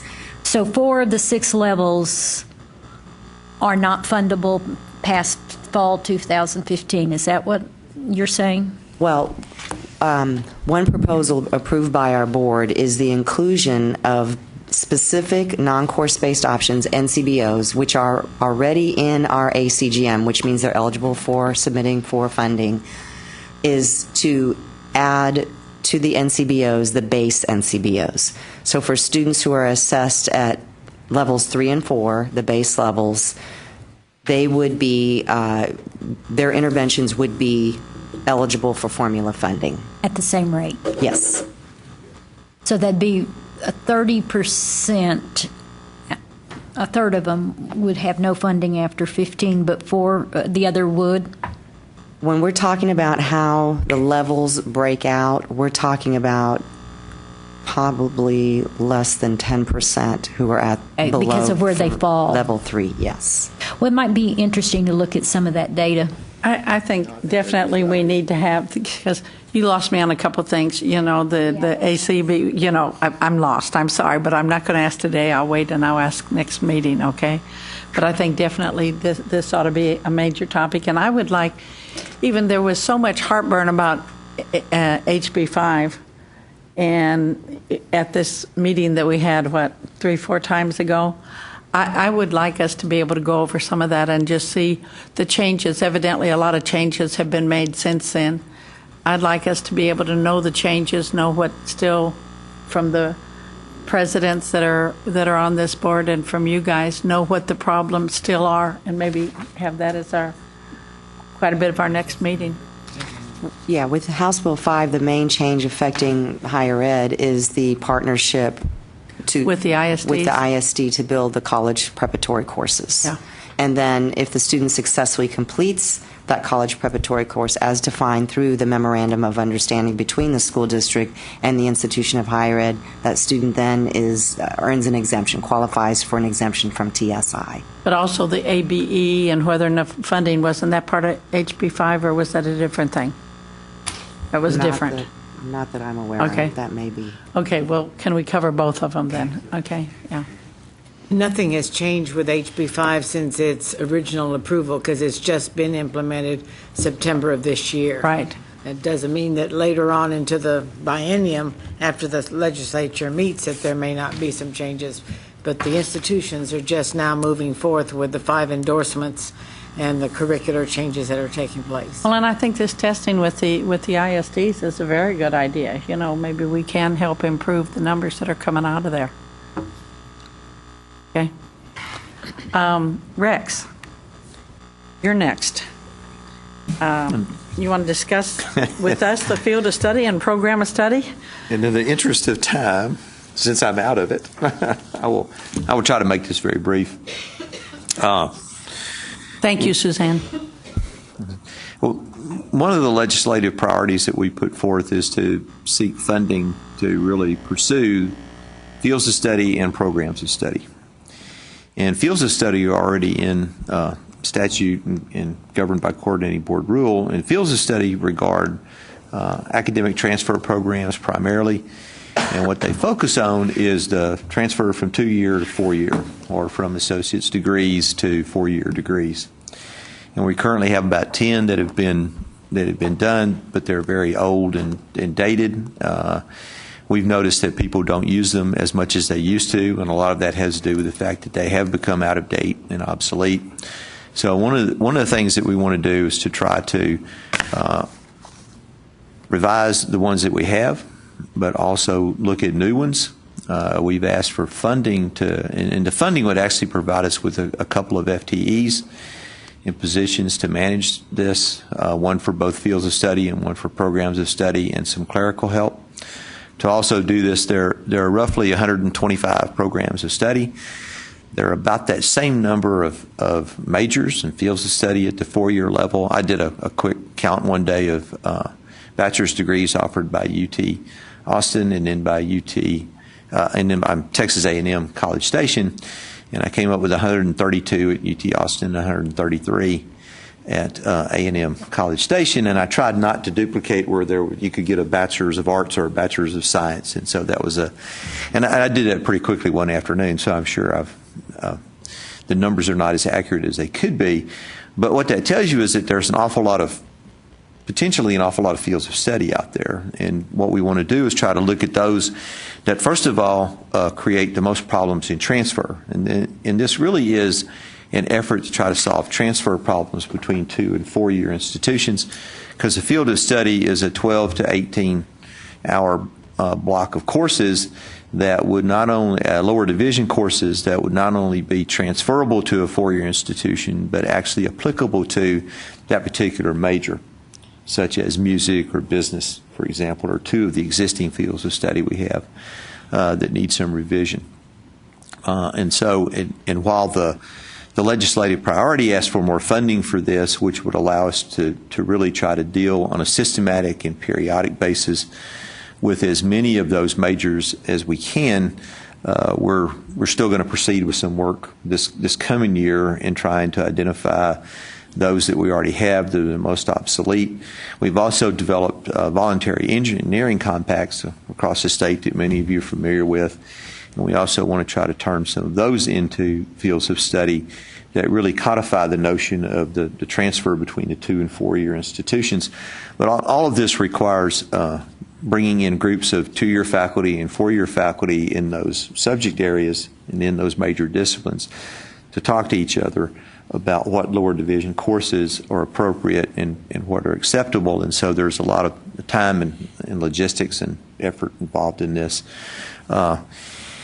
Programs of study, on the other hand, deal with, by and large, with the career and technical education piece of this. And this is really geared at trying to create more seamless transitions between high school or secondary education and post-secondary education.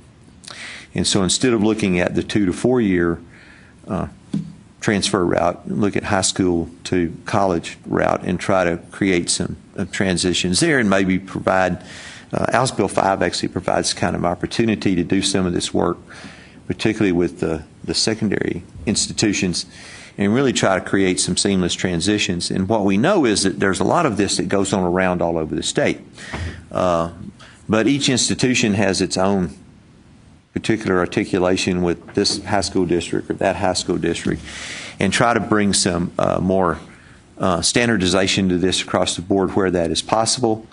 And this would involve committee is made up of both secondary and post-secondary faculty, but we also intend to try to involve representatives in business and industry of those particular subject matter areas too, to make sure that whatever it is that we do is also in keeping with the standards that they have and the kinds of things that they're looking for in graduates and want in terms of product, so to speak, in their graduates.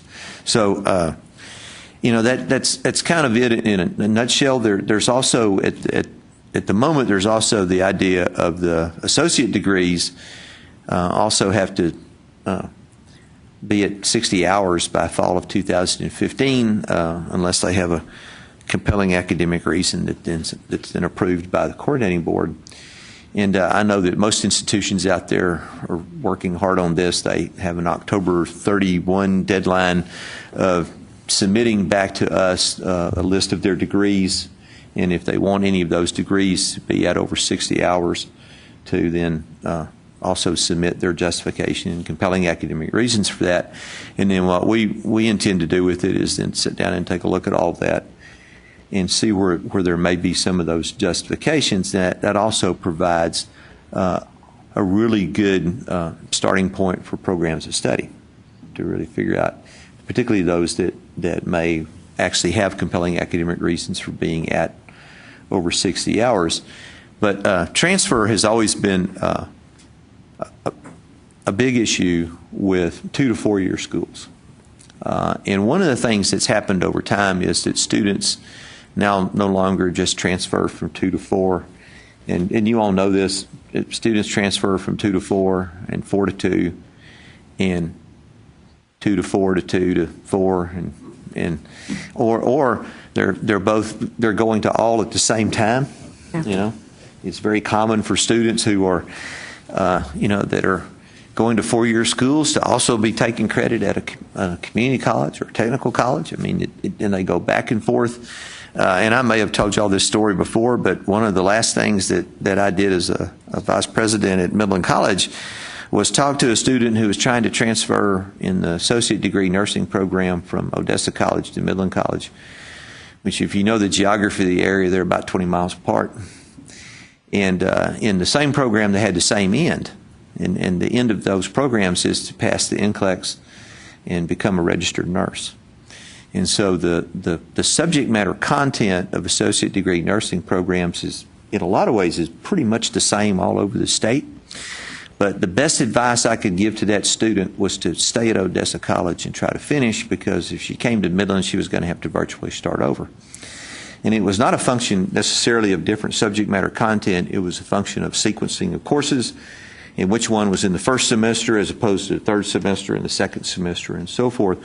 So what we know is that traditionally the thought was, particularly for certificate and associate degree programs, that students would have a tendency to start in one place and end in the same place. And we now know that that's becoming less and less common as well.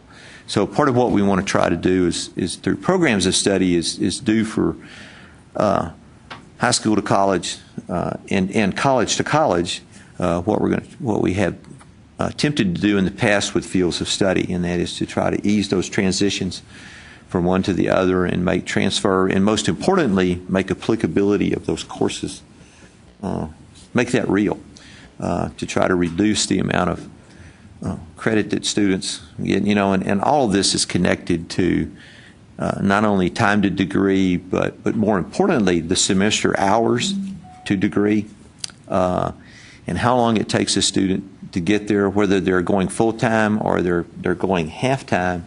The more courses that they wind up having to repeat or more extra courses they have to take only increases that.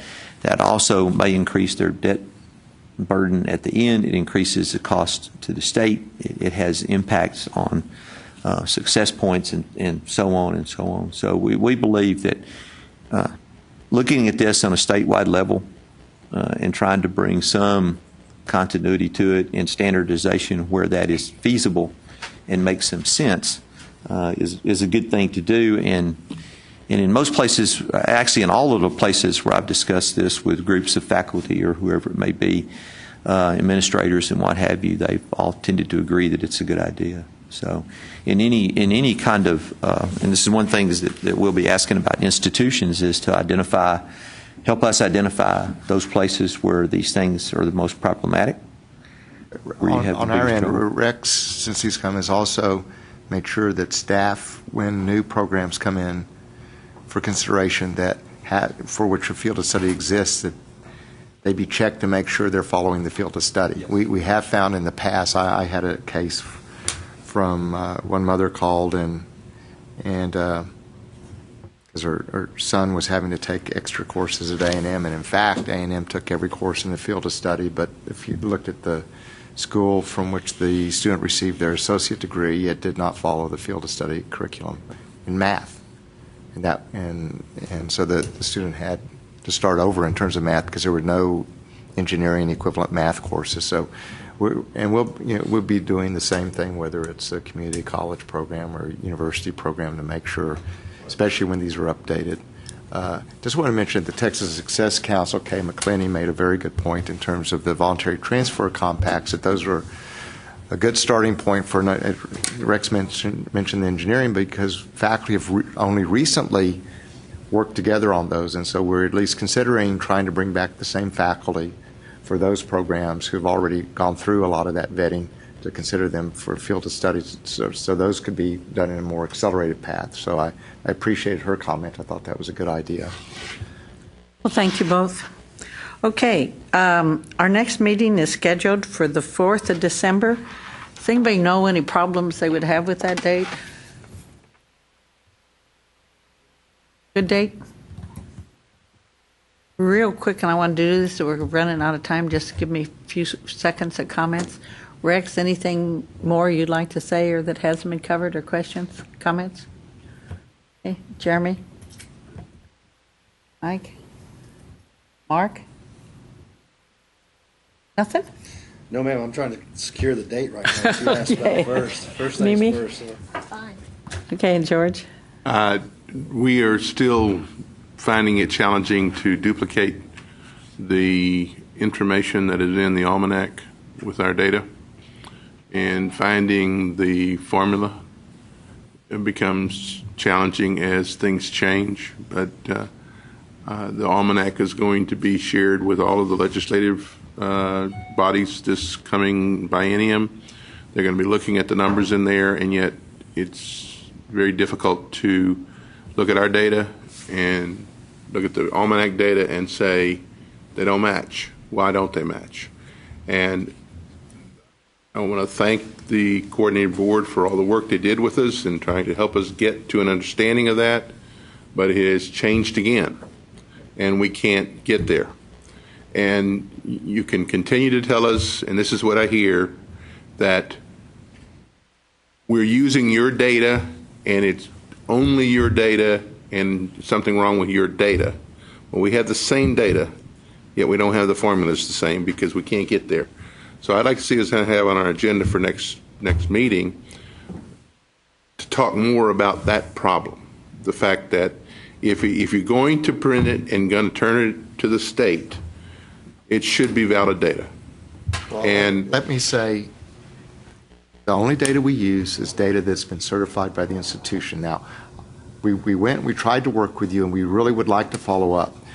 But one thing that happens, I know this happened at A&M once, but prior to this, is they were not using the 12 class day data. So depending on when the president or their board asked for data, they might ask for it in November or December, and they would use student records as of that day. And as we know, unfortunately, students come and go. And those small amounts of adjustments there can make a difference. So that's one place we might want to look to be sure. That's my first start, because we need to get this right. Whatever it is, it needs to be done and done correctly, and it should be duplicatable at the local institution as to what you produce that goes to the state.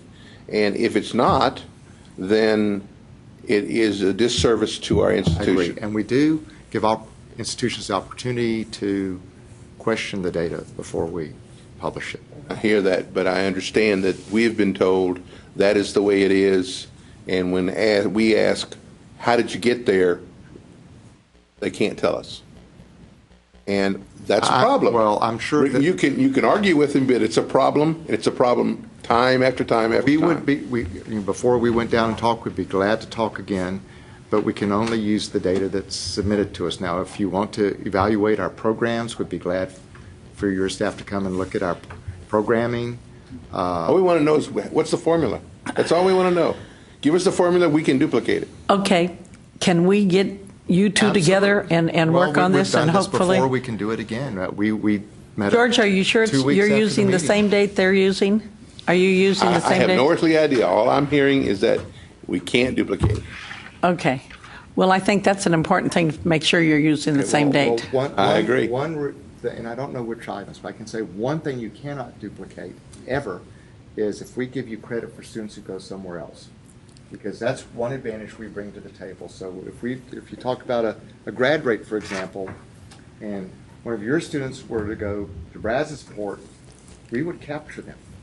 That can result in, a better number, actually. Absolutely. I agree. But the problem is, it's the ones that are worse numbers. Okay. We'll let you two take this on after the meeting. Right. I just want it on the agenda, that's all. Okay. Do I have a motion to adjourn? Let me make one other quick announcement. Okay. In the interest of communication, I would like to remind everybody here that the liaison meeting will be October 27th. And every community college in Texas has an appointed liaison, and community colleges, state colleges, technical colleges as well. Everybody has an appointed liaison, and we spend a full day with them and give them information. And the hope is, and I think this works in probably 99% of the cases, that those liaisons go back and then disseminate that information to the appropriate folks back at their institutions.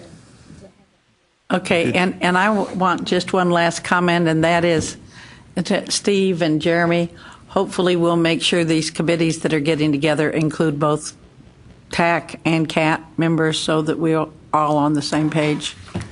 Okay? Motion to adjourn? Thank you. And you two get together and hopefully it'll be settled by the next I'll make meeting. sure that Susan and her staff get together.